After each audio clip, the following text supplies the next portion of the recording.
ছোট্ট একটি ভুলের কারণে ২,০০০ গাড়ি সমুদ্রে ডুবে গেল। এটি সেই জাহাজ যা ১ জানুয়ারি ২০১৫ সালে প্রচুর বিলাসবহুল গাড়ি এবং বিলাসবহুল বাস নিয়ে জার্মানির দিকে যাচ্ছিল। জাহাজটি ১৯ নট গতিতে চলছিল।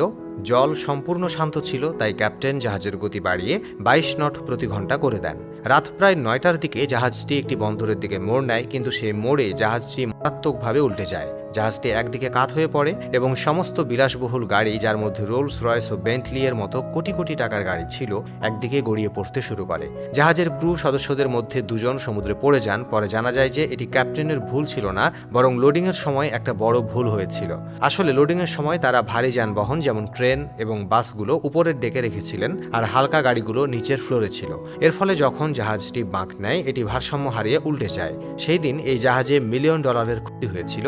এখনো পর্যন্ত এই দুর্ঘটনাটি কিছুই নয়। আজ আমি আপনাকে এমন কিছু সামুদ্রিক দুর্ঘটনার কথা বলবো যা শুনলে আপনি হতবাক হয়ে যাবেন। নম্বর ১, এক্সপ্রেস পার্ল জাহাজ। এই জাহাজটি ২০২১ সালে তার পরিষেবা শুরু করেছিল, কিন্তু মাত্র ৩ মাসের মধ্যেই এটি ধ্বংস হয়ে যায়। ২০ মে ২০২১ সালে শ্রীলঙ্কার কলম্বো উপকূলে এই জাহাজে হঠাৎ এক ভয়াবহ অগ্নিকাণ্ড ঘটে। তখন জাহাজে প্রায় ১৪০০-র বেশি কন্টেনার ছিল, যার মধ্যে কসমেটিক কেমিক্যালস এবং ২৫ মেট্রিক টন নাইট্রিক অ্যাসিড ছিল। কথিত আছে যে একটি নাইট্রিক অ্যাসিডের কন্টেইনার অনেকদিন ধরে লিক করছিল। যখন জাহাজটি কলম্বো বন্দরে পৌঁছায়, তখন লিক বন্ধ করার জন্য শ্রীলঙ্কা থেকে একটা টিম ডাকা হয়, কিন্তু তাদের পৌঁছানোর আগেই জাহাজটি দাউ করে জ্বলতে শুরু করে।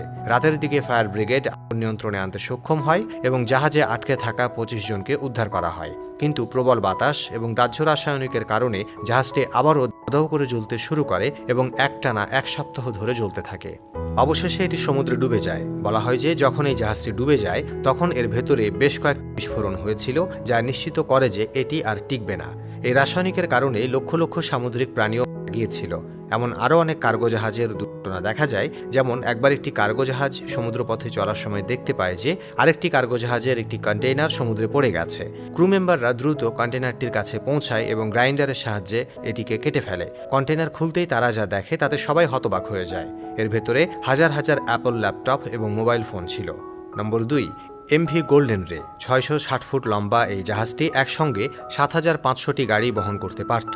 ৮ সেপ্টেম্বর ২০১৯ সালে এই জাহাজটি মার্সিডিজ বেঞ্জ এবং শেভরলের মতো বিলাসবহুল গাড়ি নিয়ে যাত্রা শুরু করে। এটি গন্তব্যে পৌঁছানোর ঠিক আগ মুহূর্তে হঠাৎ জাহাজের ভেতরে শর্ট সার্কিট ঘটে এবং এটি বিকল হয়ে যায়। কয়েক মিনিটের মধ্যেই জাহাজটি একদিকে কাত হয়ে পড়ে এবং এর ভেতরে পানি ঢুকতে শুরু করে। জাহাজের অপারেটিং রুমে ৪ জন ক্রু আটকা পড়েছিলেন। তাদের উদ্ধারের জন্য জাহাজকে মাঝখান থেকে কেটে ফেলা হয়। সব গাড়ি একে অপরের সঙ্গে ধাক্কা লেগে সম্পূর্ণ ক্ষতিগ্রস্ত হয় এবং জাহাজটি পুরোপুরি ধ্বংস হয়ে যায়। পরবর্তীতে এই জাহাজটিকে ৮টি ভিন্ন অংশে কেটে বাইরে বের করা হয়, তবে এর ভেতরের বেশিরভাগ গাড়ি আগুনে পুড়ে ছাই হয়ে গিয়েছিল।